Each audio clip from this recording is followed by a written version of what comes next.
Suasana ruang tamu rumah kami terasa hangat malam itu. Televisi menyala menampilkan acara varietas Korea yang sedang populer, namun suara tawa kamilah yang mendominasi ruangan. Aku, Arini, duduk bersila di atas karpet bulu tebal yang nyaman, sementara putri sematawayangku, Karna, yang baru berusia 7 tahun, sibuk membolak-balik majalah pariwisata. Nanti kita ke Nami Island, ya? Aku mau foto pakai hanbok warna pink. Seru Karna dengan mata berbinar. Antusiasmenya begitu menular. Aku tersenyum lembut, mengelus rambut panjangnya. Tentu saja, sayang. Mama sudah catat semua tempat yang mau Karna kunjungi. Lotte World, Myeongdong, semuanya sudah masuk daftar. Di sofa, tepat di belakang kami, suamiku, Bram, duduk sambil menyesap kopinya. Ia baru saja pulang kerja. Kemejanya sudah dilipat hingga siku, memperlihatkan jam tangan mahal yang kubelikan bulan lalu sebagai hadiah ulang tahun. Wajahnya tampak lelah, namun ia berusaha tersenyum menanggapi celoteh Karna. Papa ikut kan? Tanya Karna tiba-tiba, menoleh ke arah ayahnya. Papa janji lo mau nemenin karena main salju. Bram meletakkan cangkir kopinya perlahan. Ada jeda sepersekian detik sebelum ia menjawab, sebuah jeda yang bagi istri PK sepertiku, terasa seperti lonceng peringatan. Pasti dong, sayang, jawab Bram, namun matanya tidak fokus pada Karna, melainkan melirik sekilas ke ponselnya yang tergeletak di meja. Tapi, Papa mungkin gak bisa full nemenin dari hari pertama ya. Ada proyek besar di luar kota yang harus Papa pantau. Dahiku berkerut tipis. Proyek luar kota? Proyek mana, Mas? Bukannya semua proyek besar bulan ini sudah ditangani oleh tim manajer operasional? Tanyaku. Sebagai pemilik perusahaan, fakta yang seringkali dilupakan atau diremehkan oleh Bram karena aku lebih banyak bekerja di balik layar dari rumah, aku tahu persis setiap aliran proyek yang masuk. Bram hanyalah direktur yang kuangkat untuk menjadi wajah perusahaan agar ia memiliki wibawa sebagai kepala keluarga. Namun, sepertinya ia lupa siapa yang sebenarnya menandatangani gajinya. Bram tampak sedikit gugup, ia mengubah posisi duduknya. Ini proyek tambahan, Rin. Klien baru dari Surabaya. Potensinya besar sekali. Sayang kalau dilewatkan hanya gara-gara liburan. Aku mungkin akan menyusul kalian ke Korea 2 hari setelah kalian berangkat. Oh, begitu, jawabku singkat. Nada suaraku datar, menyembunyikan gemuruh kecurigaan yang mulai membesar di dada. Iya, demi masa depan Karna juga, kan? Bram menambahkan dengan senyum yang dipaksakan, lalu buru-buru mengambil ponselnya. Aku mau mandi dulu ya, gerah. Ia berlalu begitu saja menaiki tangga. Aku menatap punggungnya dengan tatapan nanar. Naluri istriku berteriak kencang. Ada yang tidak beres. Bukan hanya soal proyek hantu itu, tapi juga gelagatnya yang semakin sering menjaga jarak dan ponsel yang tak pernah lepas dari genggaman. Malam itu, setelah Karna tidur dan Bram terlelap mendengkur karena kelelahan, aku diam-diam bangun. Aku tidak menyentuh ponsel Bram, itu cara kuno. Sebagai pemilik perusahaan, aku punya akses ke hal yang lebih krusial, aliran dana. Aku menyalakan laptop di ruang kerjaku yang kedap suara. Jari-jariku menari lincah di atas keyboard, membuka sistem keuangan perusahaan. Mataku menyipit saat melihat ada penarikan dana yang cukup besar 3 hari lalu, dikategorikan sebagai biaya entertainment klien operasional khusus. Jumlahnya ratusan juta. Operasional khusus apanya? Gumamku sinis. Aku menelusuri jejak transaksi itu lebih dalam. Bram cukup pintar menyamarkannya dalam laporan, tapi dia lupa bahwa auditor kepercayaanku melapor langsung padaku. Ternyata, dana itu tidak lari ke Surabaya. Dana itu mengalir ke sebuah wedding organizer mewah di Jakarta, dan pemesanan tiket pesawat kelas bisnis, serta hotel bintang 5 di Seoul. Jantungku serasa berhenti berdetak sesaat, sebelum memompa darah panas ke seluruh tubuhku. Aku mengklik detail pemesanan hotel itu. The Sheila Seoul. Executive Grand Deluxe Room. Paket honeymoon. Dan nama tamunya bukan Bram dan Arini, melainkan Bramantio dan Siska Amalia. Siska. Nama itu terdengar familiar. Itu adalah sekretaris baru yang dipekerjakan Bram 3 bulan lalu. Gadis muda, lulusan baru, yang sering Bram puji kinerjanya di depan meja makan. Ternyata, kinerja yang dimaksud mencakup pelayanan di luar kantor. Hatiku hancur, tentu saja. Rasa sakit dikhianati oleh orang yang kau beri kepercayaan penuh, yang kau angkat derajatnya dari pria biasa menjadi direktur terpandang, sungguh menyakitkan. Tapi, air mataku tidak jatuh. Rasa sakit itu dengan cepat bermetamorfosis menjadi amarah yang dingin. Jadi, kamu mau menikah lagi, Mas? Bisikku pada layar laptop yang menyala terang. Pakai uangku?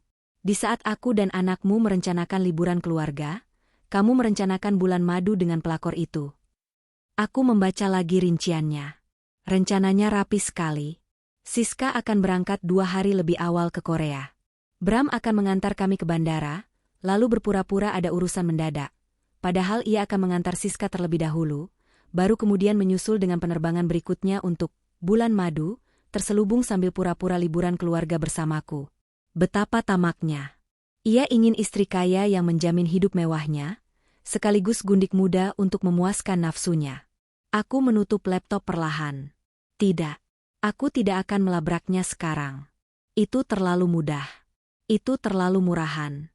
Jika aku berteriak sekarang, dia hanya akan minta maaf, bersujud, dan drama ini selesai tanpa kepuasan batin bagiku. Aku ingin dia terbang tinggi dulu, merasa rencananya sempurna, merasa dunia ada di genggamannya, sebelum aku menghempaskannya ke tanah yang paling keras. Keesokan harinya, aku bersikap seperti biasa. Bahkan lebih manis. Mas, aku sudah upgrade tiket kita ke Korea, ucapku saat sarapan. Aku juga sudah siapkan semua perlengkapan musim dinginmu. Bram tampak lega melihat sikapku yang ceria. Makasih ya, sayang. Maaf ya kalau aku sibuk banget akhir-akhir ini. Nggak apa-apa, Mas. Aku ngerti kok. Namanya juga proyek besar. Sindirku halus sambil mengoleskan selai di roti bakarnya. Oh ya, untuk tiket Siska, maksudku, staf yang kamu tugaskan, apa perlu aku cek juga? Bram tersedak kopinya. Uhuk. Apa? Staf? Aku menatapnya dengan wajah polos. Loh, bukannya biasanya kalau ada proyek luar kota kamu bawa asisten? Kali ini sendirian ke Surabaya? Wajah Bram memucat, lalu memerah lagi dengan cepat. Oh, itu. Enggak, aku sendiri aja. Siska stay di kantor. Kan cuma sebentar. Baguslah, kataku sambil tersenyum miring. Aku cuma mau memastikan gak ada pengeluaran kantor yang sia-sia. Hari-hari menjelang keberangkatan, aku melihat Bram semakin sibuk. Bukan sibuk kerja, tapi sibuk mempersiapkan pernikahan siri, mewahnya sebelum keberangkatan, dan sibuk mengatur logistik untuk Siska. Aku membiarkannya.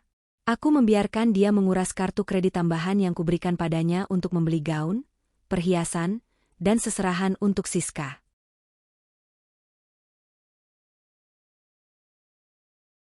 Setiap notifikasi transaksi yang masuk ke ponselku, aku simpan sebagai bukti.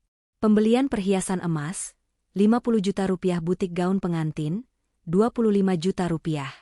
Nikmatilah, Mas, batinku. Anggap saja itu pesangon terakhirmu sebelum jadi gelandangan. H1 keberangkatan. Koper-koper sudah siap di ruang tamu.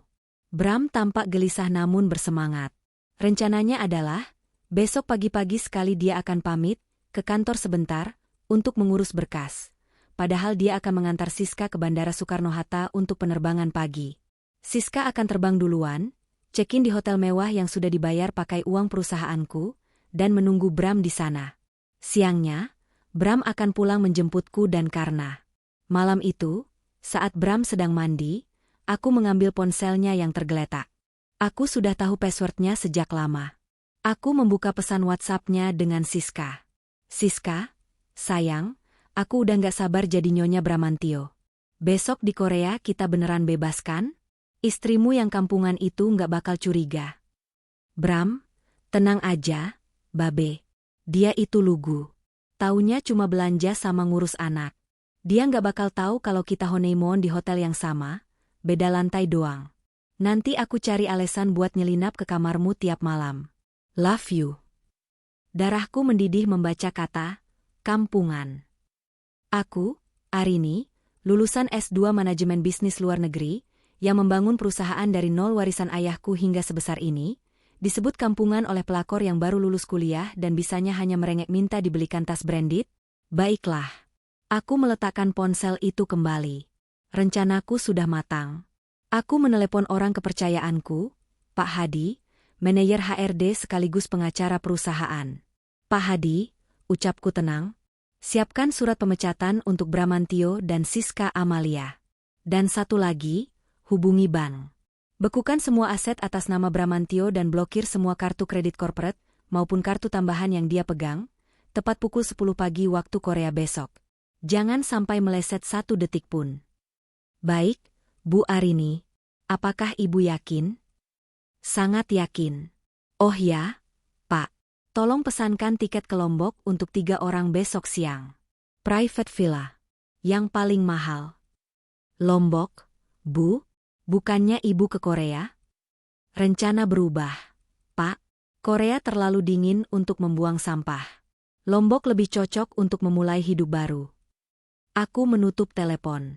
Malam itu aku tidur nyenyak sekali, membayangkan wajah Siska yang akan terlantar di negeri orang tanpa sepeser uang pun, dan wajah Bram yang akan menyadari bahwa dia telah kehilangan ratu demi seorang dayang yang tidak berguna. Besok adalah hari eksekusi. Pagi buta, Bram sudah rapi. Dia mengenakan jas kasual yang necis, menyemprotkan parfum mahal berlebihan. Sayang, aku ke kantor dulu ya. Ada berkas Surabaya yang ketinggalan harus ditanda tangan, ucapnya sambil mencium pipiku sekilas. Bibirnya terasa dingin dan asing. Hati-hati, Mas. Jangan lama-lama, nanti kita telat ke bandara, jawabku sambil merapikan kerah bajunya. Pastikan semua urusan, klien, itu beres ya. Jangan sampai ada yang tertinggal. Beres, ujarnya gugup, lalu buru-buru menyambar kunci mobil. Aku mengintip dari balik tirai jendela lantai 2. Mobil Pajero Sport hitam, yang juga aset kantor, meluncur keluar gerbang. Aku tahu tujuannya bukan ke kantor, tapi ke apartemen Siska, lalu ke bandara. Aku segera menghubungi orang suruhanku yang sudah kusiapkan untuk membuntuti mereka. Lapor posisi, perintahku lewat earphone. Target sedang menjemput wanita di apartemen Green Park. Mereka membawa 2 koper besar. Sekarang bergerak menuju tol bandara, suara di seberang sana melaporkan. Fotokan semuanya. Kirim ke saya real time, perintahku. Beberapa menit kemudian, foto-foto masuk ke ponselku. Bram yang sedang memasukkan koper Siska ke bagasi. Siska yang menggelayut manja di lengan Bram. Mereka tertawa lepas, seolah dunia milik berdua.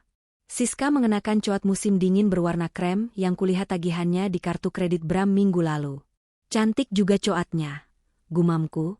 Sayang sekali, itu mungkin baju mahal terakhir yang akan menempel di badannya. Jam menunjukkan pukul 9 waktu Indonesia Barat.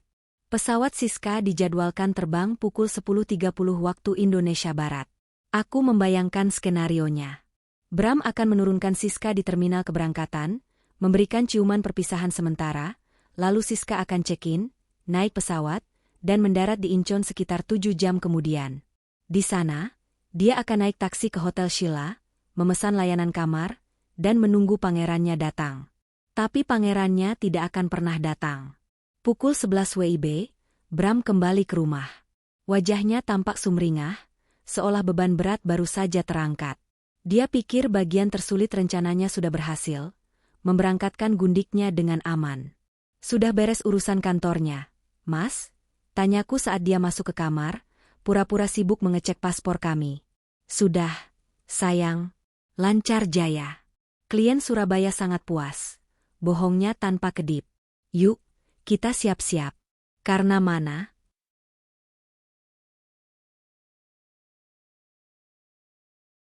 Di kamarnya, lagi main sama bonekanya. Mas, kamu yakin gak capek? Bolak-balik bandara?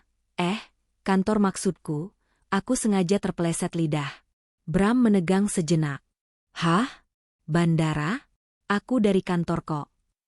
Oh iya, maksudku kantor. Maaf, aku terlalu excited mikirin bandara. Aku tersenyum manis. Ya udah, yuk angkut koper. Kami berangkat ke bandara 1 jam kemudian. Di mobil, Bram terus-terusan bersiul kecil. Dia sesekali mengecek ponselnya, mungkin memantau penerbangan Siska. Mas, panggilku saat sopir kami memasuki jalan tol.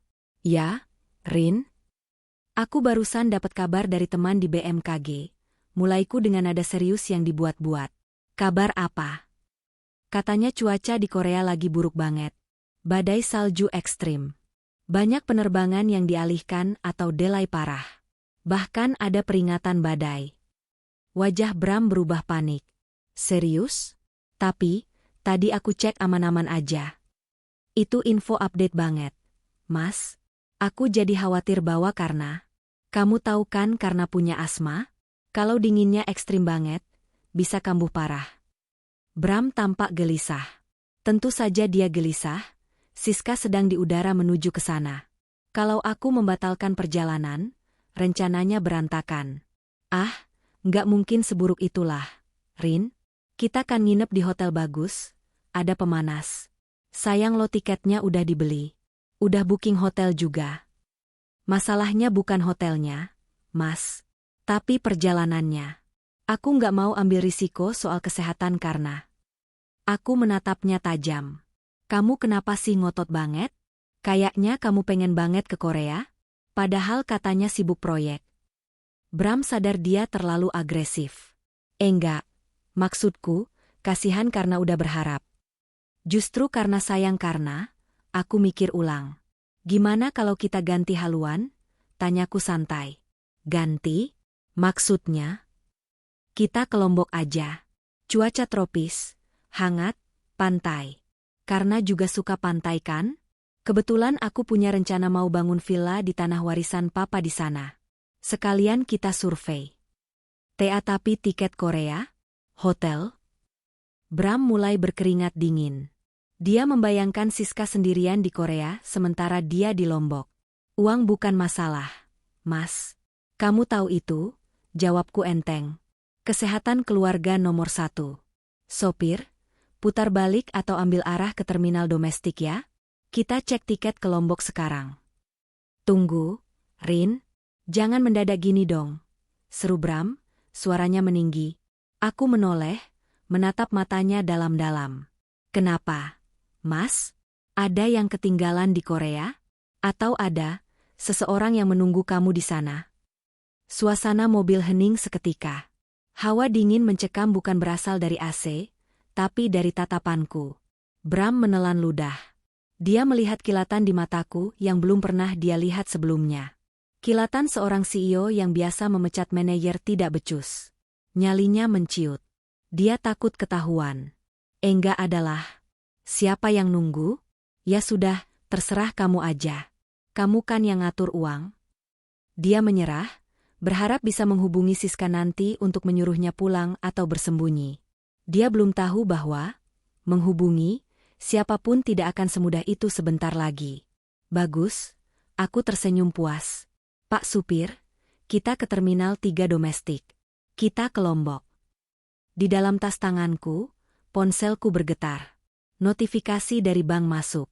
Kartu kredit utama, transaksi ditolak. Saldo limit tidak mencukupi. Sepertinya Siska baru saja mendarat di Incheon dan mencoba membeli kopi atau menyalakan paket roamingnya. Permainan dimulai. Angin musim dingin di Incheon menyambut Siska dengan tamparan keras begitu ia melangkah keluar dari pintu otomatis bandara. Suhunya -5 derajat Celcius, namun bagi Siska, ini adalah udara kemenangan. Ia merapatkan coat mahalnya, menyeret koper Rimowa, yang juga dibeli dengan kartu kredit Bram, menuju pangkalan taksi premium. The Sheila Soul, Place, ucapnya dengan logat Inggris yang dibuat-buat kepada sopir taksi. Sepanjang perjalanan, Siska tak henti-hentinya memotret pemandangan jalanan Seoul yang bersalju dan mengunggahnya ke Instagram Story. Caption, Winter Wonderland kepingan salju 2 waiting for my love. Ia sengaja menyembunyikan status itu dari Arini, tapi membiarkannya terlihat oleh teman-teman kantornya, ingin pamer secara halus. Dalam bayangannya, hidupnya sudah sempurna. Dia muda, cantik, dan sebentar lagi akan menjadi istri sah dari CEO kaya raya. Arini, wanita tua membosankan itu sebentar lagi akan diceraikan. Bram sudah berjanji padanya. Sesampainya di lobi The Sheila yang megah, Siska merasa seperti ratu. Ia berjalan angkuh menuju resepsionis. Check-in under MR Bramantio Reservation. Eksekutif Grand Deluxe, katanya sambil meletakkan paspornya di meja marmer. Resepsionis tersenyum ramah, mengetik sesuatu di komputer. Namun, senyum itu perlahan memudar, berganti dengan kerutan di dahi. Mohon maaf, Nona. Atas nama Bramantio, tanya resepsionis itu memastikan. Yes. Kenapa lama sekali? Siska mulai tidak sabar. Kakinya pegal memakai sepatu boots berhak tinggi. Maaf, Nona. Reservasi tersebut memang ada, tetapi statusnya telah dibatalkan oleh pemegang kartu kredit utama sekitar 3 jam yang lalu, ucap resepsionis itu dengan nada sopan namun tegas. Jantung Siska mencelos. Apa? Dibatalkan? Tidak mungkin. Cek lagi. Mungkin sistem kalian yang error. Sistem kami akurat, Nona. Pemesanan dibatalkan dan dana refund sudah dikembalikan ke kartu pengirim. Jika Anda ingin tetap menginap, Anda harus melakukan pemesanan ulang dengan harga walk-in hari ini. Siska panik. Harga walk-in di hotel sekelas ini bisa mencapai belasan juta per malam, apalagi untuk tipe kamar honeymoon suite yang dipesan Bram. Ia mencoba menelpon Bram, tapi ponselnya tidak aktif. Tentu saja, Bram sedang di pesawat menuju Lombok. Oke. Saya bayar ulang. Siska mendesis kesal. Nanti biar Bram yang ganti, batinnya. Dengan percaya diri, ia mengeluarkan kartu kredit tambahan, supplementary card, yang diberikan Bram padanya minggu lalu. Kartu platinum dengan limit ratusan juta. Silakan gunakan kartu ini. Siska melempar kartu itu ke meja. Resepsionis memasukkan kartu ke mesin EDC. Processing. Hening sejenak. BF. Resepsionis menatap layar mesin, lalu menatap Siska dengan tatapan kasihan. Maaf, Nona. Kartunya declinet, ditolak. Coba lagi. Itu limitnya besar. Bentak Siska, suaranya mulai menarik perhatian tamu lain di lobi yang hening dan elegan itu. Resepsionis mencoba lagi. BF. Transaction declinet. Card blocked by issuer. Kartu ini sudah diblokir oleh pihak bank. Nona, apakah Anda memiliki metode pembayaran lain? Wajah Siska memerah padam karena malu dan marah. Ia merogoh dompetnya sendiri. Kartu debit pribadinya hanya berisi gaji bulanannya yang tak seberapa. Sebagian besar sudah habis untuk belanja persiapan ke Korea, karena ia pikir Bram akan menanggung semuanya.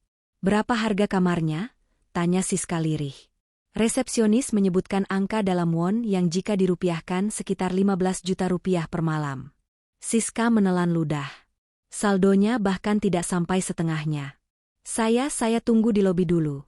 Cicit Siska, menyeret kopernya minggir dari meja resepsionis, diiringi tatapan sinis dari staf hotel. Ratu yang angkuh itu kini tak lebih dari gelandangan di lobi hotel bintang 5. Sementara itu, ribuan kilometer dari Seoul, pesawat kami mendarat mulus di Bandara Internasional Lombok.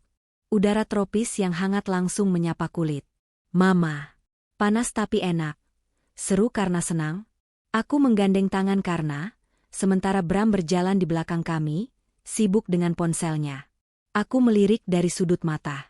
Sejak turun dari pesawat dan menyalakan ponsel, wajah Bram berubah pucat pasi. Pasti dia sudah melihat puluhan missed call dan pesan histeris dari Siska. Mas, kenapa? Kok pucat gitu? Masuk angin? Tanyaku dengan nada polos yang menyebalkan. Bram tersentak. Enggak. Cuma pusing dikit kena AC pesawat. Ya sudah, nanti sampai villa kamu istirahat aja. Minum kelapa muda biar segar, kataku sambil tersenyum. Kami dijemput oleh mobil Alphard sewaan menuju sebuah villa private di daerah Senggigi. Villa itu berdiri di atas tebing, menghadap langsung ke laut lepas. Sangat indah, sangat mewah, dan sangat terisolasi. Tempat yang sempurna untuk menyiksa batin seseorang. Begitu sampai di kamar, Bram langsung beralasan sakit perut dan mengunci diri di kamar mandi. Aku tahu persis apa yang dia lakukan. Di dalam kamar mandi marmer itu, Bram dengan tangan gemetar menelepon Siska. Suara Siska yang melengking terdengar samar-samar menembus pintu, meski ia berusaha mengecilkan volume. Bram, kamu gila ya? Aku terlantar di lobi. Kartunya nggak bisa dipakai. Kamarnya dibatalin. Kamu di mana sih? Teriak Siska di ujung telepon. SSD. Pelan-pelan, sayang. Arini ada di luar, bisik Bram panik. Kok bisa dibatalin? Kartunya kenapa? Mana aku tahu. Kata orang hotel diblokir. Aku malu banget Bram. Semua orang ngeliatin aku kayak gembel. Transfer aku uang sekarang. Aku butuh hotel, aku butuh makan. Iya, tenang dulu. Aku transfer sekarang. Pakai mobile banking aja. Bram menutup telepon, lalu dengan jari gemetar membuka aplikasi perbankan di ponselnya. Ia memasukkan user ID dan password. Loading. Sebuah kotak dialog merah muncul di layar, akses diblokir. Silakan hubungi call center atau kunjungi cabang terdekat. Mata Bram membelalak. Hah? Apa-apaan ini? Ia mencoba aplikasi bank lain. Hasilnya sama. Rekening Anda sedang dalam penangguhan. Hubungi bank. Keringat dingin sebesar biji jagung mulai menetes dari pelipis Bram. Ia mencoba membuka aplikasi kartu kredit untuk melihat limit. Kartu non-aktif. Bangsat, umpat Bram pelan. Napasnya memburu. Bagaimana mungkin semua akses keuangannya mati di saat yang bersamaan? Apakah sistem error? Atau tiba-tiba pintu kamar mandi diketuk dari luar. Tok, tok, tok. Mas, kamu lama banget di dalam? Kamu baik-baik aja? Suaraku terdengar dari luar, lembut namun penuh intimidasi. Bram buru-buru menyiram toilet, membasuh wajahnya yang pucat, dan keluar. Ah, iya Rin. Perutku mules banget. Alasannya klise. Aku duduk di tepi tempat tidur, memegang segelas jus jeruk. Mungkin kamu kebanyakan pikiran, Mas. Atau kebanyakan utang, candaku, tapi mataku tidak tertawa. Bram tertawa sumbang. Haha, ada-ada aja kamu. Rin, boleh pinjam HP kamu sebentar? HP aku nggak ada sinyal internet nih, mau cek kerjaan dikit. Aku tahu dia mau mencoba login lewat Haku atau mungkin menelepon bank. Oh, Haku lagi dipakai karena main game di ruang tengah. Kenapa nggak pakai wifi villa aja? Kenceng kok, jawabku santai. Lagian, Mas, kita kan liburan. Lupain dululah kerjaan. Nikmati pemandangan. Bram semakin terpojok. Dia kembali mengecek ponselnya. Sinyal penuh, wifi lancar. Masalahnya bukan di jaringan, tapi di rekeningnya. Ponselnya bergetar lagi. Pesan dari Siska masuk bertubi-tubi. Siska, mana transferannya? Aku diusir satpam karena kelamaan duduk di lobi tanpa pesan apa-apa. Di luar dingin banget Bram. Aku mau mati rasanya. Bram mengetik balasan dengan tangan gemetar. Sabar, sayang. M-banking error. Aku lagi usaha cari cara. Siska, error gimana? Kamu bohong ya? Kamu nipu aku ya? Kamu sengaja buang aku di Korea? Aku memperhatikan gelagat Bram yang seperti cacing kepanasan. Aku berdiri, berjalan menuju balkon. Mas, sini deh, panggilku. Bram berjalan gontai menghampiriku. Indah ya, Mas, kataku menunjuk hamparan laut biru. Aku senang kita di sini. Jauh dari hiruk-pikuk Jakarta. Jauh dari parasit. Bram menoleh tajam. Parasit. Iya, parasit. Orang-orang yang cuma manfaatin kita. Oh ya, Mas. Tadi sebelum berangkat, Pak Hadi telepon aku. Nama Pak Hadi, pengacara perusahaan sekaligus HRD, membuat telinga Bram berdenging. Kenapa Pak Hadi telepon? Tanya Bram waspada. Dia bilang ada audit mendadak soal penggelapan dana perusahaan. Katanya ada aliran dana besar yang tidak wajar ke vendor wedding dan travel agent. Aneh ya? Padahal kita nggak ada acara kantor. Aku menatap Bram lekat-lekat. Lutut Bram lemas seketika. Dia berpegangan pada pagar balkon agar tidak ambruk. Audit. Kata itu adalah mimpi buruknya. Terus apa kata Pak Hadi? Suaranya serak. Aku bilang ke Pak Hadi, bekukan semuanya. Semua aset yang terindikasi dipakai oleh pelaku, harus diblokir total sampai investigasi selesai. Termasuk rekening direksi. Standar prosedur kan, Mas? Bram merasa dunia runtuh menimpanya. Jadi ini sebabnya? Arini yang melakukannya. Dan Arini mengatakannya dengan wajah tersenyum, seolah sedang membicarakan menu makan malam. Tapi Rin, kalau rekeningku diblokir, gimana aku bayar keperluan di sini? Bram mencoba mengalihkan isu, padahal dia memikirkan Siska yang kedinginan di Korea. Tenang aja, Mas. Selama kamu sama aku, semua aku yang bayar.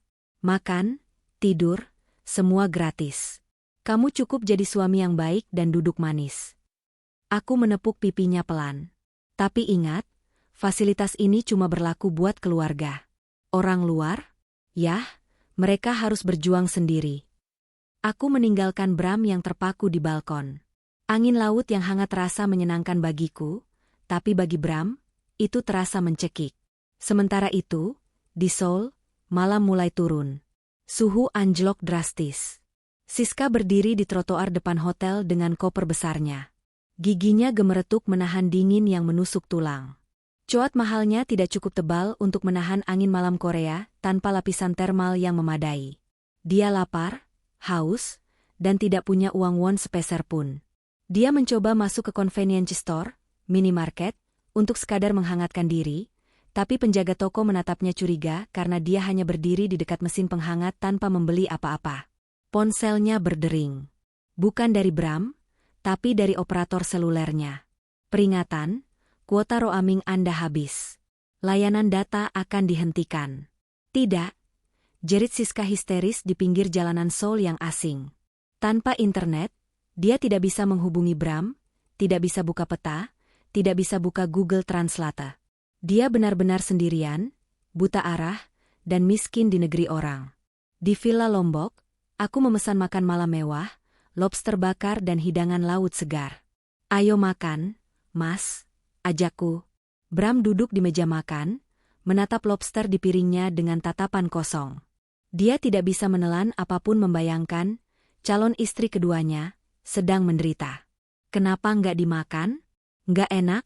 Tanyaku. Atau kamu mau aku suapin? Aku nggak lapar, gumam Bram. Sayang sekali, aku memotong daging lobster dengan pisau tajam. Bunyi gesekan pisau dan piring keramik terdengar ngilu. Shred, shred. Oh ya, Mas.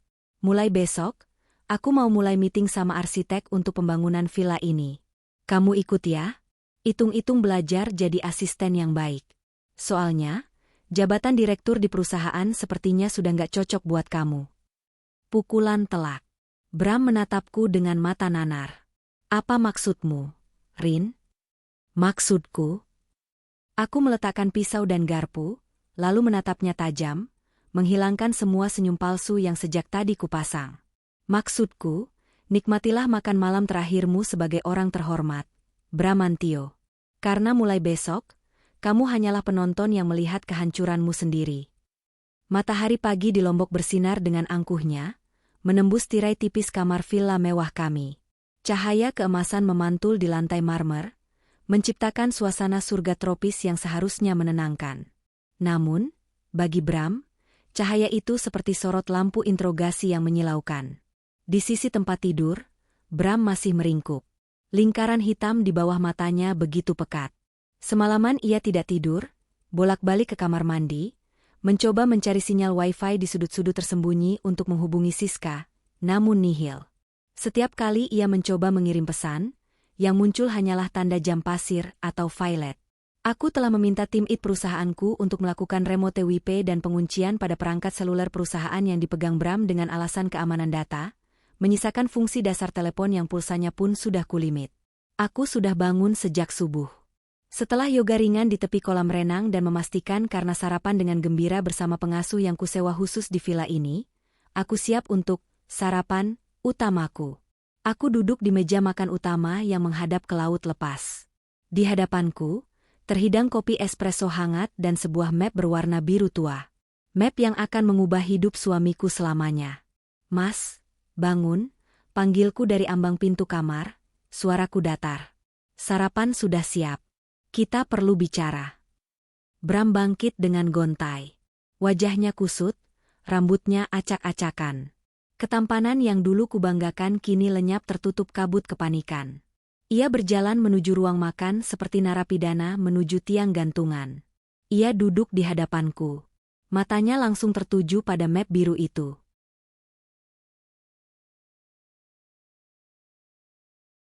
"Makan dulu, Mas," kataku, menyodorkan piring berisi krowasang dan buah segar.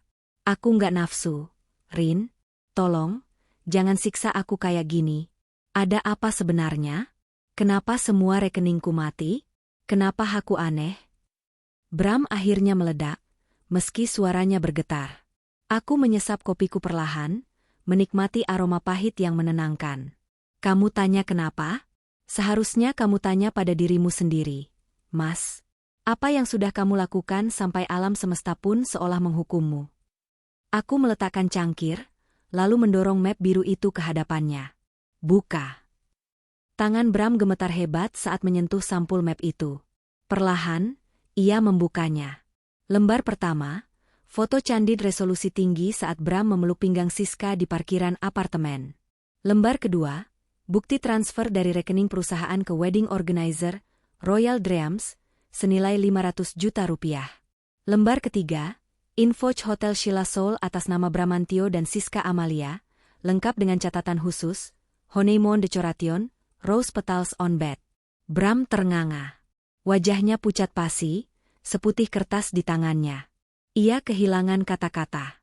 Oksigen seolah tersedot habis dari paru-parunya. "Honeymoon, Mas?" tanyaku lembut, namun mataku menusuk tajam ke manik matanya. "Mewah sekali selera kamu. Hotel bintang 5, dekorasi kelopak mawar, romantis ya? Sayang sekali, saat ini mungkin kelopak mawarnya sudah layu, sama seperti nasib gundikmu di sana."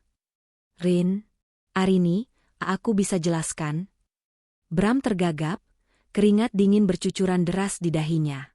Ia mencoba meraih tanganku, tapi aku menariknya cepat. "Jelaskan apa? Bahwa proyek Surabaya itu fiktif? Bahwa kamu mau menikah lagi pakai uangku? Bahwa kamu berencana meniduri perempuan itu di hotel yang sama tempat aku dan anakmu menginap?" Suaraku meninggi 1 oktav, cukup untuk membuatnya menciut di kursinya. "Kamu pikir aku bodoh, Bram? Kamu pikir karena aku diam di rumah aku buta? Aku yang membangun perusahaan itu, Mas. Aku tahu setiap sen yang keluar masuk. Dan kamu, dengan serakahnya mencuri uang istri dan anakmu demi perempuan murahan itu." Bram merosot dari kursinya, berlutut di kakiku.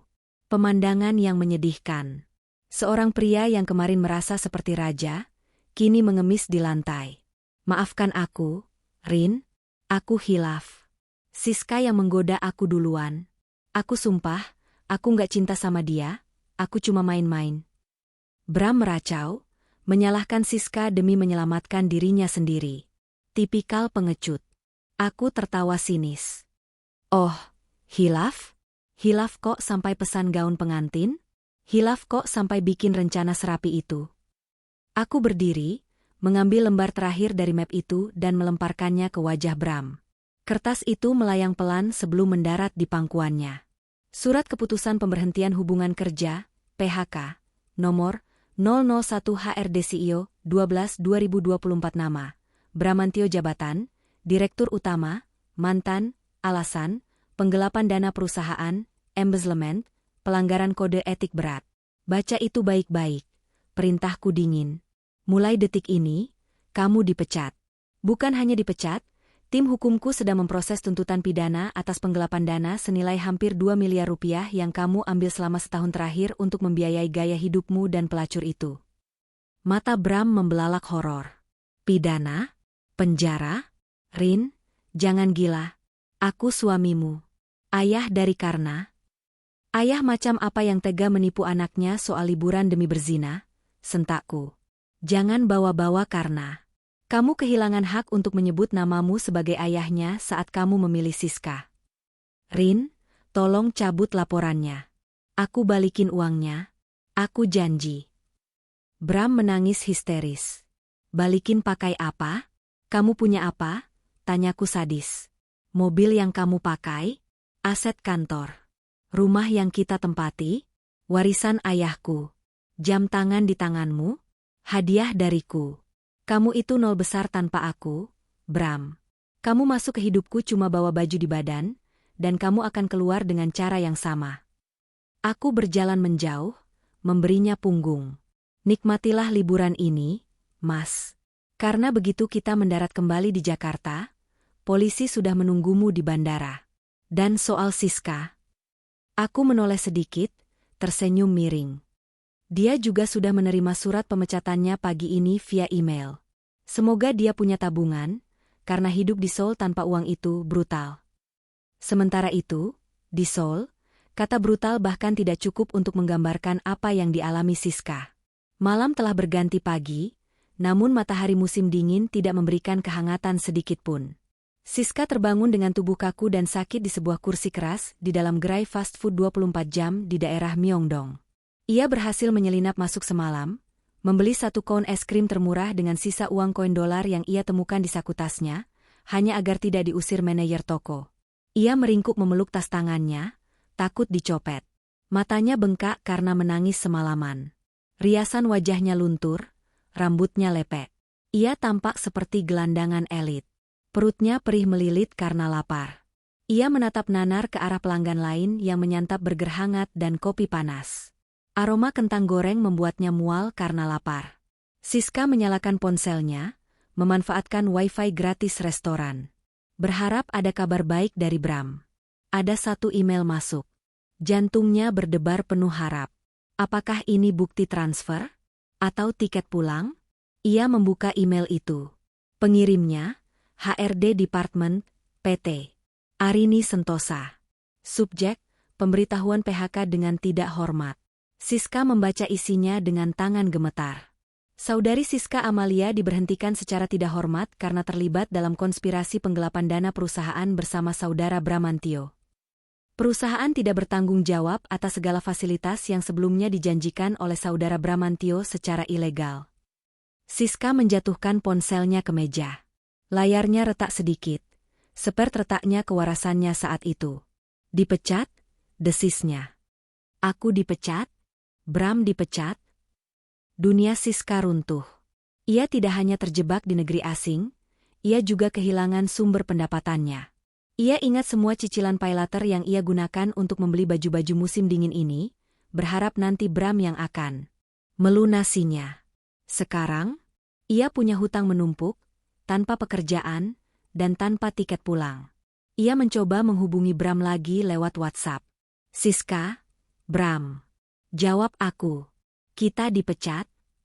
Kamu bohong sama aku. Kamu bilang perusahaan itu punya kamu. Centang 1. Masih belum terkirim. Siska mulai panik histeris. Ia menekan tombol voice note, berteriak sambil menangis, tidak peduli orang-orang di restoran mulai menatapnya aneh. Bram, kamu jahat. Aku lapar. Aku dingin. Aku nggak punya tempat tinggal. Kamu harus tanggung jawab. Kirim aku uang buat balik ke Indo. Aku mau pulang. Seorang pelayan restoran datang menghampirinya, berbicara dalam bahasa Korea yang cepat dan tegas, sambil menunjuk ke arah pintu keluar. Intinya jelas, kamu sudah terlalu lama di sini, beli lagi atau keluar. Siska mencoba memohon dengan bahasa isyarat, menunjuk keluar jendela yang bersalju. Tapi pelayan itu menggeleng, wajahnya datar. Aturan adalah aturan. Dengan langkah terseok, Siska menyeret kopernya keluar dari surga kecil yang hangat itu, kembali ke neraka beku jalanan Seoul. Angin menusuk kulit wajahnya. Ia berjalan tanpa tujuan. Kakinya lecet parah karena boots barunya. Saat melewati sebuah etalase toko elektronik, ia melihat pantulan dirinya di kaca. Menyedihkan. Hina. Kemana perginya Siska yang cantik dan modis? Tiba-tiba, sebuah ide gila terlintas di benaknya. Ia tidak punya pilihan lain. Ia harus mendapatkan uang. Ia ingat pernah mendengar cerita tentang distrik-distrik tertentu di Seoul. Atau mungkin, ia bisa menjual barang-barangnya? Siska membuka kopernya di pinggir jalan, mengeluarkan tas branded, yang ternyata KW Super, hadiah dari Bram yang ia kira asli, dan mencoba menawarkannya pada orang yang lewat. Bag. Good bag. Ceap. Serunya putus asa pada turis yang lewat. Orang-orang menghindarinya seolah ia pembawa wabah. Seorang wanita Korea menatap tas itu sekilas, lalu tertawa kecil dan bergumam, "Fake," sebelum berlalu. Siska terhenyak. "Palsu? Bram memberinya barang palsu?" Amarah meledak di dada Siska, bercampur dengan rasa lapar dan dingin. Ia merasa ditipu mentah-mentah. Ditipu oleh pria beristri yang ternyata tidak punya kuasa apa-apa. Siska terduduk lemas di atas kopernya di trotoar yang dingin. Ia menangis meraung-raung, menjadi tontonan orang asing yang lewat. Di kepalanya hanya ada satu nama yang ia kutuk, Bramantio. Kembali ke Lombok. Bram masih duduk di lantai ruang makan, menatap kosong ke arah laut. Map biru itu masih terbuka di pangkuannya. Aku sudah selesai sarapan. Aku mengelap mulutku dengan serbet, lalu berdiri anggun. Aku mau ajak karena ke pantai. Kamu dilarang ikut, ucapku tegas. Kamu tetap di sini. Renungkan nasibmu. Oh ya, jangan coba-coba kabur. Satpam villa sudah kuberi instruksi untuk tidak membiarkanmu keluar gerbang tanpa izinku. Dan dompetmu kurasa sudah kosong, kan? Bram mendongak, matanya merah. Rin, kamu kejam. Aku tersenyum, senyum yang sangat manis namun mematikan. Kejam? Sayangku, aku belum mulai. Aku baru saja memanaskan mesin. Kamu tahu apa yang paling menyakitkan, Mas? Bisikku sambil membungkuk sedikit ke arahnya.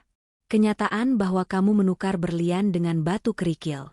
Dan sekarang, batu kerikil itu sedang membeku di Korea, sementara berlianmu akan bersinar semakin terang tanpamu.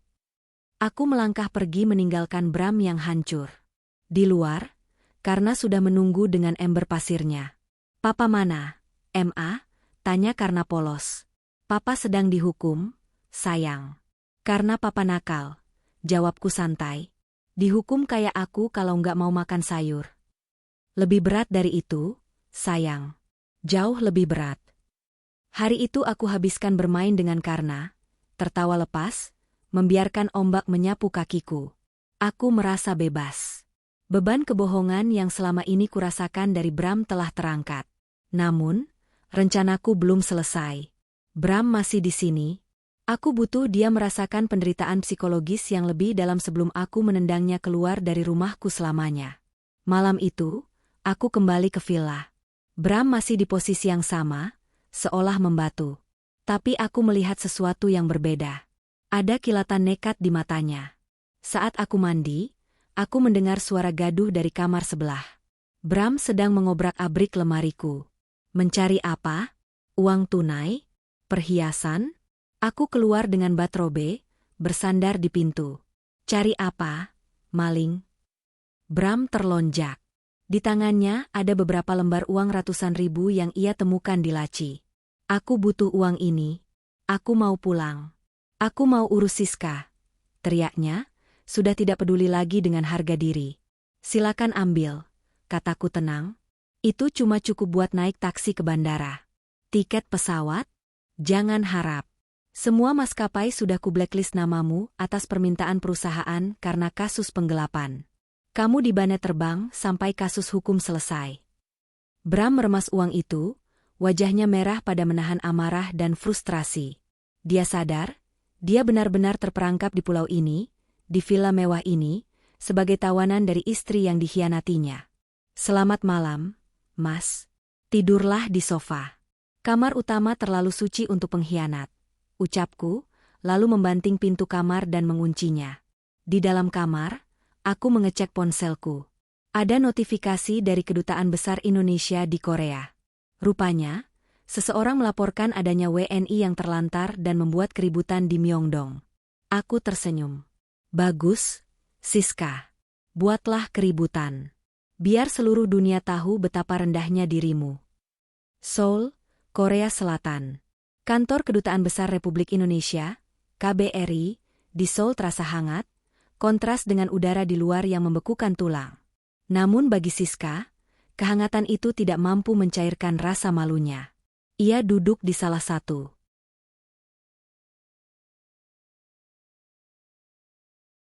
kursi tunggu dengan tubuh gemetar, dibalut selimut tipis yang diberikan oleh staf keamanan. Di hadapannya, Seorang staf konsuler bernama Pak Aryo menatapnya dengan pandangan campur aduk antara kasihan dan lelah. Di meja, tergeletak paspor Siska dan secari kertas laporan dari kepolisian setempat.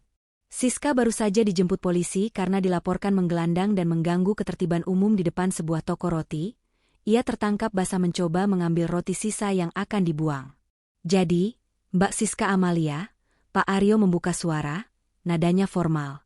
Anda datang ke sini tanpa tiket pulang, tanpa reservasi hotel yang valid, dan tanpa uang tunai sepeser pun, dan kartu kredit Anda mati. Siska mengangguk lemah. Air matanya sudah kering karena terlalu banyak menangis. Saya ditipu, Pak. Tunangan saya, dia janji nyusul. Dia yang pegang semua uang. Siapa nama tunangan Anda? Biar kami hubungi. Bramantio. Tapi nomornya nggak aktif, Pak. Pak Aryo menghela napas. Mbak Siska, kami sudah mencoba menghubungi nomor tersebut, dan memang tidak aktif. Lalu kami mencoba menghubungi perusahaan tempat Anda bekerja sesuai data di paspor, PT Arini Sentosa. Jantung Siska berdegup kencang. Apa kata mereka? Pak Aryo menekan tombol speaker pada telepon kantornya untuk memutar ulang rekaman percakapan yang baru saja terjadi. Suara tegas Pak Hadi, HRD kepercayaan Arini, terdengar memenuhi ruangan kecil itu. Selamat siang, KBRI Seoul. Mengenai saudari Siska Amalia, kami tegaskan bahwa dia bukan lagi karyawan kami. Dia telah dipecat secara tidak hormat karena kasus penggelapan dana perusahaan. Kepergiannya ke Korea adalah ilegal dan tidak dalam rangka tugas kantor. Oleh karena itu, perusahaan menolak memberikan bantuan finansial apapun untuk kepulangannya. Silakan proses sesuai hukum yang berlaku bagi WNI yang terlantar akibat tindak tanduknya sendiri. Hening. Suara rekaman itu bagaikan vonis mati bagi harga diri Siska. Wajahnya merah padam. Staf KBRI lain yang lalu lalang kini menatapnya dengan pandangan berbeda. Bukan lagi menatap korban penipuan yang malang, melainkan menatap seorang buronan penggelap uang yang terkena karma. Mbak dengar sendiri, kan? Kata Pak Aryo dingin. Perusahaan lepas tangan. Keluarga Mbak di kampung juga sudah kami hubungi. Tapi orang tua Mbak bilang mereka tidak punya uang 15 juta untuk beli tiket dadakan dari Seoul ke Jakarta. Mereka cuma petani, Mbak. Tegas sekali Mbak menyusahkan mereka. Siska menutup wajahnya dengan kedua tangan. Ia ingat ibunya menangis histeris di telepon tadi. Ibunya yang mengira Siska sukses bekerja di kota, kini tahu anaknya jadi gelandangan di negeri orang karena mengejar suami orang. Lalu saya harus bagaimana, Pak? Isak Siska. Saya mau pulang. Hanya ada satu cara, kata Pak Aryo sambil menyodorkan selembar formulir. Mbak harus menandatangani surat pernyataan tidak mampu. Kami akan memproses kepulangan Mbak dengan biaya negara, tapi statusnya adalah deportasi orang terlantar. Paspor Mbak akan ditahan dan nama Mbak akan masuk daftar hitam imigrasi. Mbak mungkin tidak akan bisa keluar negeri lagi dalam waktu yang sangat lama. Pulang sebagai orang miskin yang dideportasi. Itu adalah aib seumur hidup. Tapi Siska tidak punya pilihan. Perutnya lapar, badannya sakit semua. Mimpi menjadi nyonya CEO dan traveling keliling dunia telah hancur lebur. Dengan tangan gemetar, Siska mengambil pulpen. Tanda tangannya miring dan jelek karena tangannya tak berhenti menggigil. Di detik itu, ia membenci Bram, tapi ia lebih membenci dirinya sendiri yang begitu bodoh. Lombok, Nusa Tenggara Barat. Sementara Siska sedang menandatangani surat kemiskinannya, di Villa Lombok, aku sedang menikmati pertunjukan lain yang tak kalah seru. Siang itu matahari sangat terik. Aku duduk di gazebo tepi kolam renang dengan iPad Pro di pangkuan. Di layar tablet yang lebar itu, terpampang tayangan CCTV live streaming. Bukan CCTV villa, tapi CCTV rumah kami di Jakarta dan apartemen Siska, yang ternyata disewa menggunakan nama perusahaanku sebagai Gudang Arsip. Bram duduk di kursi rotan di seberangku. Ia tampak kacau. Kemeja brandednya kusut, wajahnya belum dicukur 2 hari. Ia terus menatapku dengan tatapan memohon, berharap aku memberinya sedikit uang atau setidaknya akses telepon. Mas, sini lihat, panggilku sambil melambaikan tangan. Ada tontonan seru. Bram mendekat dengan ragu. Apalagi, Rin?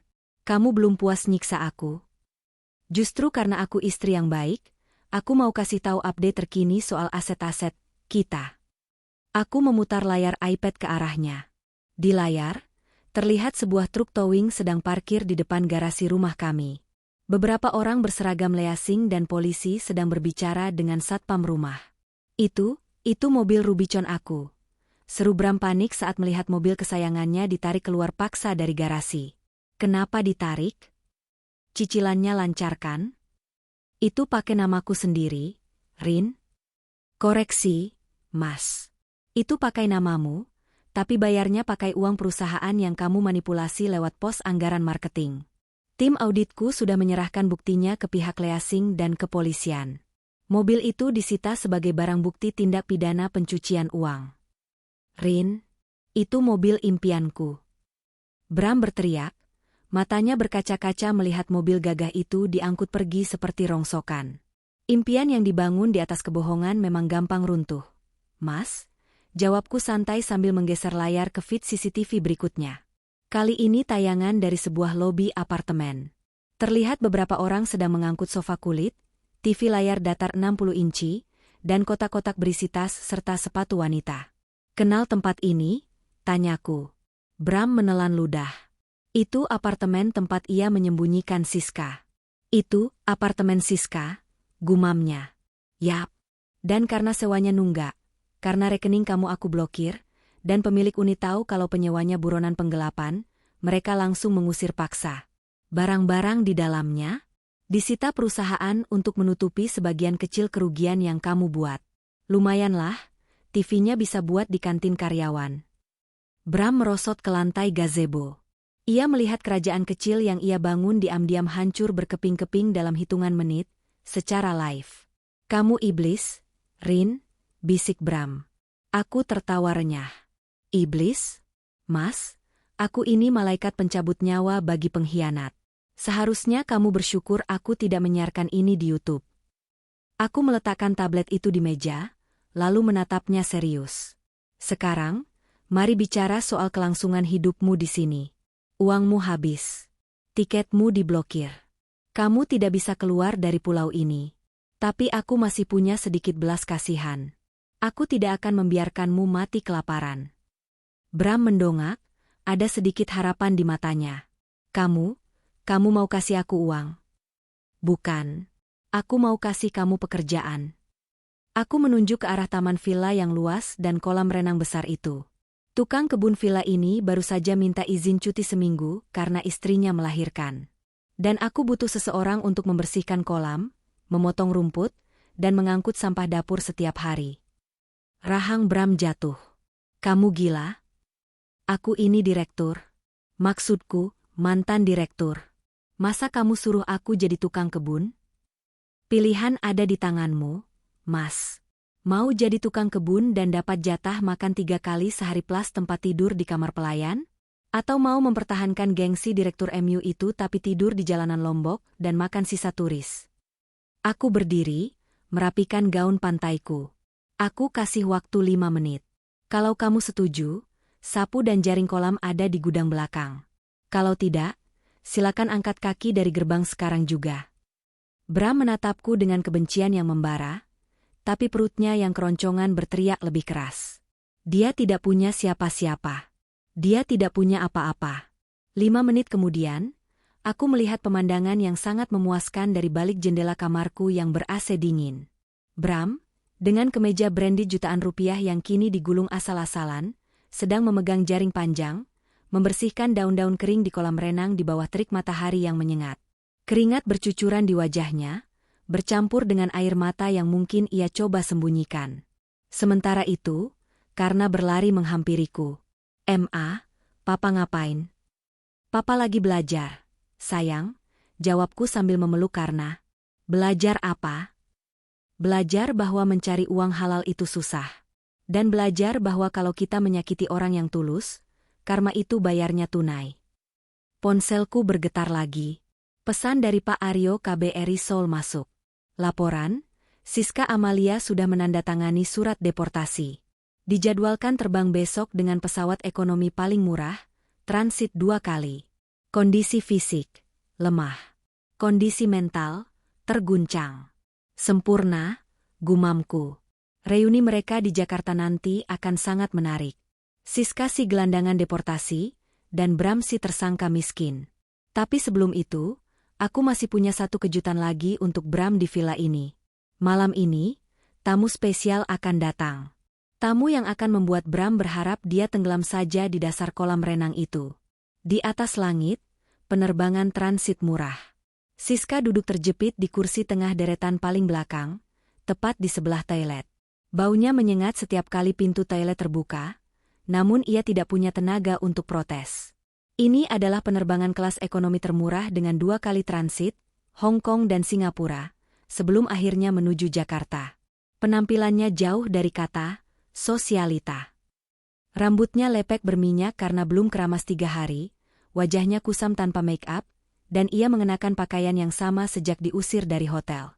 Perutnya berbunyi nyaring. Makanan pesawat yang hambar terasa seperti hidangan bintang 5 baginya yang sudah kelaparan, namun porsinya terlalu sedikit. Di sebelahnya, seorang ibu-ibu menatapnya sinis karena Siska terus-terusan sesenggukan. "Mbak, bisa diam nggak?" "Berisik," tegur ibu itu ketus. "Maaf, Bu," cicit Siska. Air matanya menetes lagi. Ia membayangkan apa yang terjadi nanti di Jakarta. Apakah Bram akan menjemputnya? Apakah Bram sudah membereskan semuanya? Siska masih menyimpan sedikit harapan bodoh bahwa Bram hanya sedang mengalami masalah teknis sementara dan akan menyambutnya dengan pelukan hangat. Ia tidak tahu bahwa penyambutannya nanti akan jauh lebih dingin daripada pelukan. Villa mewah, Senggigi, Lombok. Malam telah turun. Lampu-lampu taman menyala temaram, menciptakan suasana romantis yang ironis. Di ruang makan outdoor, meja panjang telah ditata dengan sangat apik. Lilin-lilin menyala, bunga segar menghiasi tengah meja. Aku sudah mandi dan mengenakan gaun malam sutra berwarna merah marun. Elegan, berwibawa, dan sedikit mengintimidasi. Rambutku disanggul modern, menampakkan leher jenjangku yang dihiasi kalung berlian, salah satu dari sedikit aset yang tidak pernah disentuh Bram. "Mas, cepat sedikit," seruku ke arah dapur kotor. Bram keluar tergopoh-gopoh. Penampilannya sungguh kontras denganku. Ia mengenakan kemeja putih polos, seragam bekas staf villa yang kutemukan di gudang, yang agak kekecilan di bagian perut, dan celana bahan hitam. Tangannya kasar dan merah, karena seharian membersihkan kolam renang yang penuh kaporit, dan memotong rumput taman yang luas. "Iya, Rin. Ini appetizernya sudah siap," katanya sambil membawa nampan berisi bruschetta. Tangannya sedikit gemetar karena kelelahan otot. "Letakkan di meja. Dan ingat instruksiku tadi?" tanyaku sambil mematut diri di cermin. "Iya, aku nggak boleh duduk di meja makan. Aku cuma boleh nuang air dan angkat piring kotor," jawab Bram dengan suara parau. Harga dirinya sudah tergerus habis seharian ini. "Bagus. Satu lagi, jangan bicara kecuali ditanya. Tamu kita malam ini sangat spesial. Aku bilang ke mereka kalau kamu sedang menyiapkan kejutan besar." "Siapa sih tamunya? Klien bisnis?" tanya Bram penasaran. Belum sempat aku menjawab, bel pintu villa berbunyi. Suara mobil memasuki halaman terdengar. "Buka pintunya, pelayan," perintahku dingin. Bram menghela napas panjang, berjalan gontai menuju pintu utama. Ia memutar kunci, membuka pintu lebar-lebar, dan menyiapkan senyum palsu terbaiknya untuk menyambut klien Arini. "Selamat dah." Ucapan Bram terhenti di tenggorokan. Matanya melotot. Wajahnya yang sudah pucat menjadi seputih mayat. Berdiri di ambang pintu adalah sepasang suami istri paruh baya yang berpakaian rapi. Sang wanita mengenakan kebaya modern dan sang pria mengenakan batik sutra. Mereka membawa bingkisan buah. "Bram?" sapa wanita itu, bingung melihat penampilan anaknya. "Loh, kok kamu pakai baju kayak pramusaji begini?" Katanya ada pesta syukuran kenaikan jabatan. "Itu adalah ibu dan bapak mertuaku. Orang tua Bram. Aku sengaja menerbangkan mereka dari Jakarta sore tadi dengan tiket first class, memberitahu mereka bahwa Bram baru saja mendapatkan pencapaian besar dan ingin merayakannya di Lombok. Mereka datang dengan penuh kebanggaan, siap memuji anak kesayangan mereka yang selama ini mereka agung-agungkan di depan tetangga sebagai pengusaha sukses, padahal modalnya dari aku. Ibu? Bapak? Suara Bram tercekat. Aku muncul dari belakang Bram, tersenyum lebar dan hangat. Ibu. Bapak. Akhirnya sampai juga. Mari masuk. Maaf ya Bramnya agak aneh penampilannya, dia lagi bereksperimen. Aku menarik tangan ibu mertua, membimbing mereka masuk ruang makan, meninggalkan Bram yang mematung di pintu dengan lutut gemetar. Keringat dingin mengucur deras di punggungnya. Ini adalah mimpi buruk terbesarnya, terlihat gagal di depan orang tuanya. Kami duduk di meja makan. Bram masih berdiri kaku di sudut. Ayo, Bram. Jangan diam saja. Tuangkan minum untuk bapak dan ibu, perintahku dengan nada majikan yang halus. Bram bergerak kaku seperti robot. Ia menuangkan air putih ke gelas ayahnya. Tangannya gemetar hebat hingga air tumpah sedikit ke meja. Hati-hati dong, Bram. Kamu ini kenapa sih? Gugup amat, tegur bapaknya. Arini, ini Bram kenapa? Kok kayak orang sakit? Terus ini kenapa dia yang ngelayanin? Mana pembantu kalian? Aku tersenyum, memotong daging steak di piringku. Pembantu lagi cuti, Pak. Jadi Bram yang gantiin. Lagi pula, sudah sepantasnya Bram melayani orang tua, kan? Hitung-hitung bakti terakhir. Bakti terakhir? Ibu mertua mengernyit. Maksud kamu apa, Rin? Jangan ngomong sembarangan. Aku meletakkan pisau dan garpu. Suasana mendadak hening dan mencekam. Deburan ombak di kejauhan terdengar seperti musik latar film horor. Bu, Pak, sebenarnya alasan saya mengundang kalian ke sini bukan untuk syukuran kenaikan jabatan. Mulaku pelan. Bram menatapku dengan mata memohon. Ia menggelengkan kepala pelan, mengisyaratkan, jangan, Rin. Tolong jangan. Aku mengabaikannya. Saya mengundang bapak dan ibu untuk menyaksikan sendiri kelakuan anak kebanggaan kalian. Aku mengeluarkan iPadku lagi, memutar video rekaman CCTV hotel di Jakarta, saat Bram dan Siska check-in beberapa bulan lalu, dan bukti transfer dana perusahaan. Anak bapak dan ibu, Bramantio, telah berselingkuh dengan sekretarisnya sendiri. Dia menggunakan hampir 2 miliar rupiah uang perusahaan saya, uang warisan ayah saya, untuk membiayai gaya hidup pelacur itu. Dia bahkan berencana menikah lagi di Korea saat ini juga, di saat saya dan cucu kalian merencanakan liburan keluarga. Apa? Ibu mertua menjerit, menutup mulutnya tak percaya. Bapak mertua wajahnya merah padam, memegang dadanya yang sesak. Bohong. Bram gak mungkin kayak gitu. Bram anak baik, bela ibunya refleks. Kamu pasti salah paham, Rin? Salah paham? Aku tertawa kecil. Tanya sendiri sama anaknya. Tuh, yang berdiri di pojok kayak maling ketahuan. Semua mata tertuju pada Bram. Bram, jawab ibumu. Benar itu? Tanya bapaknya dengan suara bergetar menahan amarah. Bram menunduk, air mata menetes ke lantai. Dia tidak bisa menyangkal. Buktinya terlalu kuat. Maaf, Pak, Bu. Bram hilaf. Plah. Bapak mertua berdiri dan menampar pipi Bram dengan keras. Suaranya menggema di ruang makan outdoor itu. Kurang ajar. Bapak tidak pernah mendidik kamu jadi maling. Jadi pengkhianat. Istrimu ini yang angkat derajat kamu dari nol. Kamu balas dengan air tuba? Bentak bapaknya. Napasnya tersengal-sengal. Ibu mertua menangis histeris. Bram, ya Allah. Nak, kenapa kamu tega? Aku menatap drama keluarga itu dengan dingin. Tenang dulu, Bu, Pak. Dramanya belum selesai. Mulai hari ini, Bram saya pecat dari perusahaan. Semua aset atas namanya sudah disita polisi dan bank. Dia tidak punya uang sepeser pun. Bahkan baju yang dia pakai itu bekas staf villa. Aku menatap mertuaku tajam. Dan konsekuensinya juga jatuh ke bapak dan ibu. Selama ini, uang bulanan 10 juta yang rutin ditransfer Bram ke rekening ibu, itu uang perusahaan saya. Mobil Innova yang bapak pakai di kampung, itu aset kantor. Wajah kedua orang tua itu berubah ketakutan. Mereka takut jatuh miskin. Mulai bulan depan, transferan itu berhenti. Dan besok, Tim aset saya akan mengambil mobil Innova itu dari rumah Bapak. Rin, jangan dong, Rin. Ibu mertua tiba-tiba bersimpuh di kakiku, memegang tanganku. Harga dirinya runtuh demi uang.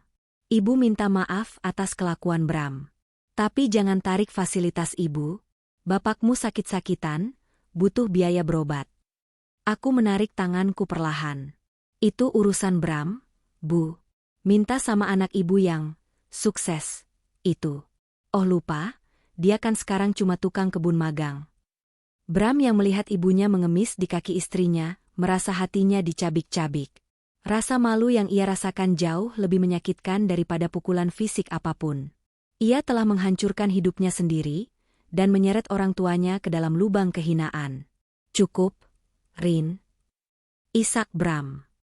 Hukum aku saja. Jangan bawa-bawa orang tua. Terlambat, Mas, jawabku. Habiskan makanannya. Besok pagi-pagi sekali bapak dan ibu harus pulang. Tiket pulangnya ekonomi ya, maaf. Saya sedang penghematan karena banyak uang hilang dicuri suami saya.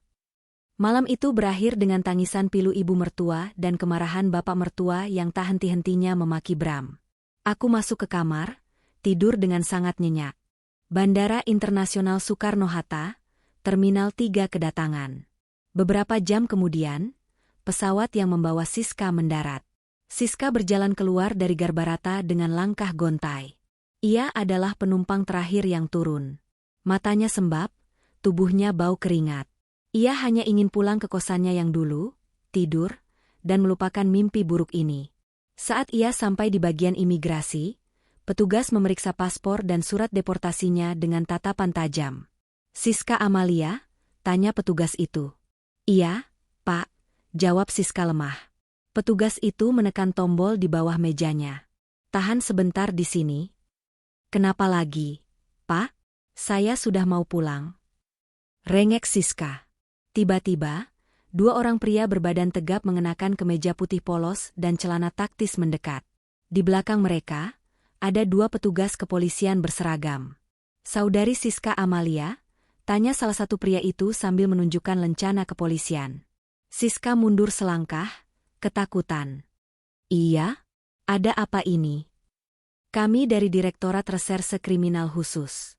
Anda ditangkap atas dugaan turut serta dalam penggelapan dana korporasi PT Arini Sentosa dan pencucian uang. Hah? Enggak. Saya enggak tahu apa-apa. Itu Bram. Bram yang lakuin. Siska berteriak histeris, mencoba lari. Namun dengan sigap, Polwan memegang lengannya, memutarnya ke belakang. Klik. Bunyi besi dingin yang mengunci pergelangan tangannya membuat Siska menjerit. Borgol. Bawa dia. Kita langsung ke Polda buat BAP, perintah komandan polisi itu. Siska menangis meraung-raung sepanjang koridor bandara. Bram tolong aku. Bram bajingan. Tapi Bram tidak bisa mendengarnya. Dia sedang sibuk mencuci piring kotor. Bandara Internasional Soekarno-Hatta, 2 hari kemudian. Liburan, atau lebih tepatnya, eksekusi mental, di Lombok telah usai. Kami mendarat di Jakarta sore hari. Aku melangkah keluar dari terminal kedatangan VIP dengan kacamata hitam lebar dan tas Hermes di lengan, menggandeng karena yang sibuk bercerita tentang kerang yang ia kumpulkan. Di belakang kami, berjarak 5 meter, Bram berjalan dengan kepala tertunduk. Ia tidak membawa koper, hanya ransel kecil berisi baju-baju kotor. Wajahnya kusut, matanya liar melihat ke sekeliling, berharap tidak ada yang mengenalinya. Ia masih memendam secercah harapan naif bahwa setibanya di Jakarta, ia bisa membujukku lagi, atau setidaknya melarikan diri ke rumah orang tuanya. Namun, harapan itu pupus ketika saat ia melihat 3 orang pria berseragam polisi berdiri tegap di dekat pintu keluar, didampingi oleh Pak Hadi, pengacaraku. Saudara Bramantio, sapa salah satu petugas dengan nada tegas. Bram berhenti mendadak. Kakinya gemetar. Iya. Kami dari Polda Metro Jaya. Anda ditangkap atas dugaan penggelapan dana perusahaan dalam jabatan, pemalsuan dokumen, dan pencucian uang. Petugas itu mengeluarkan borgol. Kilap besi itu membuat lutut Bram lemas. Tunggu. Pak, ini pasti salah paham. Istri saya, Rin, tolong Rin. Bram berteriak, mencoba meraihku. Aku berhenti, menoleh perlahan. Aku melepas kacamata hitamku, menatapnya dengan pandangan sedingin es. Salah paham apa, Mas? Pak Hadi sudah menyerahkan semua bukti audit forensik. Tanda tangan palsu, faktur fiktif, aliran dana ke Siska, semuanya lengkap. Nikmati fasilitas negara yang baru ya. Di sana gratis kok. Makan dan tidur ditanggung rakyat. Rin, ingat karena, Rin, masa ayahnya di penjara? Bram memohon, menggunakan kartu terakhirnya. Aku menutup telinga karena dengan lembut, lalu memberi isyarat pada pengasuh untuk membawa, karena masuk ke mobil jemputan lebih dulu. Setelah karena aman di dalam mobil, aku mendekati Bram yang kini tangannya sudah terkunci di belakang punggung. Justru karena aku ingat karena, aku harus menyingkirkan benalu busuk sepertimu dari hidupnya. Aku tidak mau dia tumbuh dengan contoh ayah seorang pencuri dan peselingkuh. Selamat tinggal, Mas.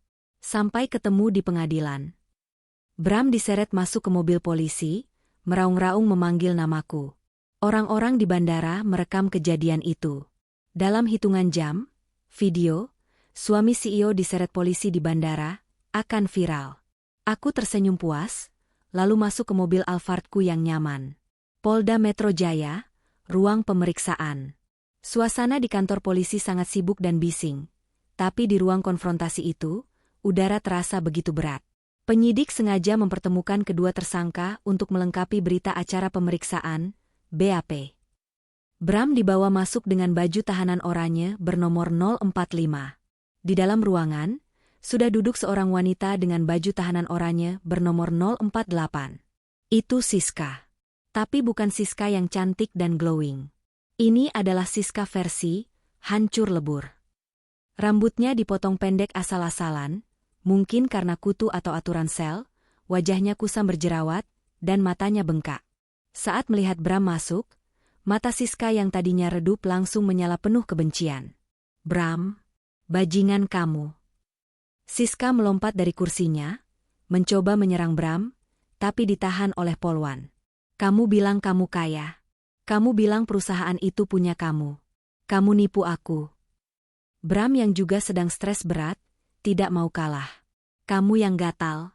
Kalau kamu nggak nempel-nempel aku terus, aku nggak bakal nekat korupsi. Kamu yang minta tas, minta apartemen, minta nikah mewah. Dasar perempuan matre. Matre? Kamu kasih aku tas palsu. Bram, tas KW. Aku malu seumur hidup. Aku dideportasi kayak gembel gara-gara kamu. Jerit Siska histeris. Air liurnya muncrat kemana-mana. Diam, bentak penyidik sambil menggebrak meja. Duduk kalian berdua, ini bukan sinetron. Mereka berdua duduk, napas memburu, saling melempar tatapan membunuh. Cinta yang mereka agung-agungkan, yang mereka bela mati-matian sampai mengkhianati aku, ternyata serapuh itu. Hilang uang, hilang cinta. Berganti menjadi dendam kesumat. Penyidik mulai membacakan daftar aset yang disita. Apartemen di Jakarta Selatan. Sitaan. Mobil Pajero dan Rubicon. Sitaan. Rekening bank atas nama Siska Amalia yang menampung aliran dana. Beku. Perhiasan yang dibeli menggunakan kartu kredit perusahaan. Sitaan. Pak, sela Bram dengan suara serak. Kalau saya kembalikan uangnya, apa hukuman saya bisa ringan? Penyidik tertawa sinis. Kembalikan pakai apa? Semua asetmu sudah kami sita dan itu pun belum menutup total kerugian 5 miliar yang dilaporkan Bu Arini. Kamu mau bayar pakai ginjal? Bram tertunduk lesu. Tamat sudah. 2 minggu kemudian, ruang kunjungan rutan. Aku datang berkunjung. Bukan karena rindu, tapi karena ada administrasi yang harus diselesaikan. Aku duduk di balik kaca pembatas.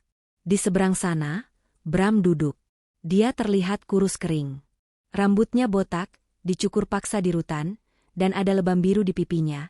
Mungkin, salam perkenalan, dari teman satu selnya yang tidak suka dengan napi kasus korupsi penggelapan. Hai, Mas. Apa kabar? Sapaku santai, seolah kita sedang ngopi di kafe. Bram menatapku dengan mata berkaca-kaca. Rin cabut laporannya, Rin. Aku nggak kuat di sini. Tiap malam aku dipukuli. Makanannya basi. Tidurnya di lantai dingin berhimpitan. Tolong aku. Wah, padahal itu standar hidup yang layak lo dibanding Siska yang kemarin sempat jadi gelandangan di Korea.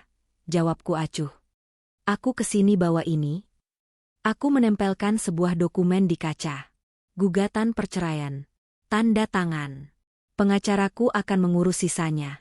Kamu tidak akan dapat sepeser pun harta Gonogini karena kita punya perjanjian pranikah, yang untungnya dulu ayahku paksa kamu buat tanda tangan. Dan karena kamu terbukti melakukan tindak pidana yang merugikan harta bersama. Bram menggeleng lemah. Aku nggak mau cerai, Rin. Aku masih sayang kamu. Simpan sayangmu buat sipir penjara biar dapat jatah makan lebih. Potongku tajam. Tanda tangan. Atau aku tambah pasal penipuan dan pemalsuan tanda tangan di dokumen bank tahun lalu? Hukumanmu bisa nambah 5 tahun lagi. Mendengar ancaman itu, tangan Bram gemetar meraih pulpen yang disodorkan petugas di sebelahnya. Ia menandatangani surat itu sambil menangis. Terima kasih, Mas. Oh ya, Siska kirim salam. Kataku berbohong. Bram mendongak. Siska? Iya. Tadi aku papasan sama pengacaranya. Katanya Siska hamil. Mata Bram membelalak. Hamil? Anakku? Aku tertawa renyah. Bukan. Anak, teman, barunya di rutan wanita. Mungkin? Atau entahlah. Yang jelas, dia menuntut kamu atas tuduhan penipuan janji nikah. Jadi siap-siap ya. Selain sidang korupsi, kamu bakal diseret sidang perdata sama mantan gundikmu sendiri. Wajah Bram pucat pasi. Ia benar-benar hancur. Dikhianati oleh selingkuhannya sendiri, dibenci istri, dan dibuang keluarga. Satu lagi, ujarku sambil berdiri, merapikan blazerku. Rumah orang tuamu di kampung, sudah disita bank kemarin karena ternyata kamu jadikan jaminan utang judi online yang kamu sembunyikan selama ini. Kan? Bapak dan ibumu sekarang tinggal di kontrakan petak. Selamat menikmati rasa bersalah seumur hidup, Mas. Aku berbalik pergi, meninggalkan Bram yang meraung-raung memukuli kaca pembatas, memanggil namaku, memanggil ibunya, memanggil Tuhan yang selama ini ia lupakan. Sidang putusan. 3 bulan kemudian, palu hakim diketuk. Mengadili, menyatakan terdakwa Ibramantio dan terdakwa 2 Siska Amalia terbukti secara sah dan meyakinkan bersalah melakukan tindak pidana penggelapan dalam jabatan secara bersama-sama dan berlanjut. Vonis. Bramantio, 8 tahun penjara, denda 1 miliar rupiah, subsidiar 1 tahun kurungan. Siska Amalia, 5 tahun penjara, denda 500 juta rupiah, subsidiar 6 bulan kurungan. Aku duduk di kursi pengunjung paling depan, mengenakan pakaian serba putih. Bersih. Suci. Saat Bram digiring keluar ruang sidang dengan tangan di borgol, ia sempat menoleh ke arahku. Tatapannya kosong. Jiwanya sudah mati. Siska berjalan di belakangnya, menangis tanpa suara, wajahnya tua sebelum waktunya. Mereka berdua dimasukkan ke mobil tahanan yang berbeda. Satu ke LP Cipinang, satu ke rutan Pondok Bambu. Kisah cinta terlarang mereka berakhir di balik tembok beton yang dingin dan terpisah jarak. Aku berjalan keluar gedung pengadilan. Matahari bersinar terang. Langit biru Jakarta terasa begitu cerah. Di lobi, Pak Hadi menyalamiku. Selamat, Bu Arini. Keadilan sudah ditegakkan. Akta cerai juga sudah keluar hari ini. Ibu resmi single. Ponselku bergetar. Telepon dari Karna. Halo, sayang. Mama, kapan pulang? Katanya mau ajak aku berenang di rumah baru. Iya, Nak. Mama pulang sekarang. Kita mulai hidup baru ya, cuma berdua. Bahagia selamanya. Mobilku melaju meninggalkan gedung pengadilan, meninggalkan masa lalu yang kelam di kaca spion, menuju masa depan yang cerah benderang.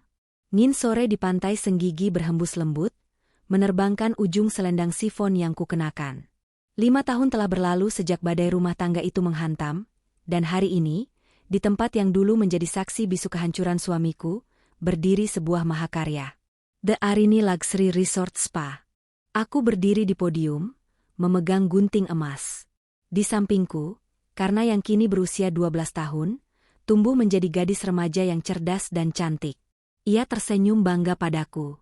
Tepuk tangan riuh terdengar dari para tamu undangan, pejabat daerah, dan kolega bisnis saat pita peresmian terpotong. Villa yang dulu hanya rencana pelarian, kini menjadi salah satu resort termewah di Lombok. Aku tidak hanya bertahan. Aku berkembang pesat. Perusahaanku di Jakarta semakin maju di bawah kendali tangan besiku yang kini lebih bijaksana. Tanpa benalu yang menggerogoti keuangan, keuntungan perusahaan melonjak 3 kali lipat. Sementara itu, di sebuah ruangan pengap berukuran 3x4 meter di Lembaga Pemasyarakatan Cipinang, seorang pria kurus dengan rambut memutih duduk menatap layar televisi tabung di ruang rekreasi narapidana. Bramantio. Usianya baru kepala 4. Namun ia terlihat seperti kakek-kakek berusia 60 tahun. Kulitnya keriput, giginya kuning, dan sorot matanya mati. Di layar TV, berita menayangkan profilku sebagai wanita inspiratif tahun ini. Ia melihat senyumku, senyum yang dulu miliknya, kini menjadi milik dunia. Itu istri saya. Gumam Bram lirih pada napi di sebelahnya. Halah, ngimpi lu, Pak Tua. Istri si Yoko suaminya tukang sikat WC penjara.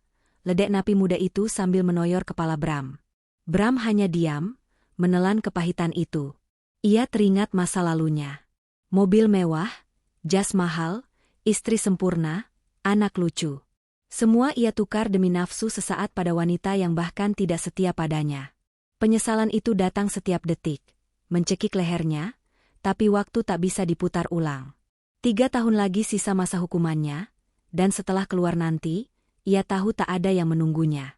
Orang tuanya sudah meninggal setahun lalu karena sakit-sakitan dan stres memikirkan nasib anaknya, meninggalkannya sebatang kara di dunia ini. Di sudut kumuh Jakarta lainnya, Siska baru saja keluar dari rutan 2 bulan lalu. Ia kini bekerja sebagai pencuci piring di sebuah warung tenda pecel lele. Tidak ada lagi makeup mahal, tidak ada lagi tas branded. Tangannya kasar dan pecah-pecah terkena sabun colek setiap hari. Saat ia sedang mengelap meja yang berminyak, ia melihat sobekan koran bekas pembungkus nasi. Di sana terpampang wajah Arini yang anggun. Siska meremas koran itu dengan tangan gemetar. Ia benci Arini, tapi ia lebih benci pada kebodohannya sendiri. Ia kehilangan masa mudanya di penjara, dicap sebagai mantan narapidana, dan kini hidup melarat. Impian menjadi Cinderella hancur, karena ia mencoba mencuri sepatu kaca milik orang lain. Kembali ke Lombok, matahari mulai terbenam, melukis langit dengan warna jingga keunguan. "Mama, lihat. Mataharinya cantik banget," seru Karna. Aku memeluk pundak putriku. "Iya, sayang. Sangat cantik." Aku menarik napas panjang, menghirup aroma laut yang bebas. Tidak ada lagi dendam. Tidak ada lagi sakit hati. Bram dan Siska hanyalah butiran debu di masa lalu yang sudah tersapu ombak.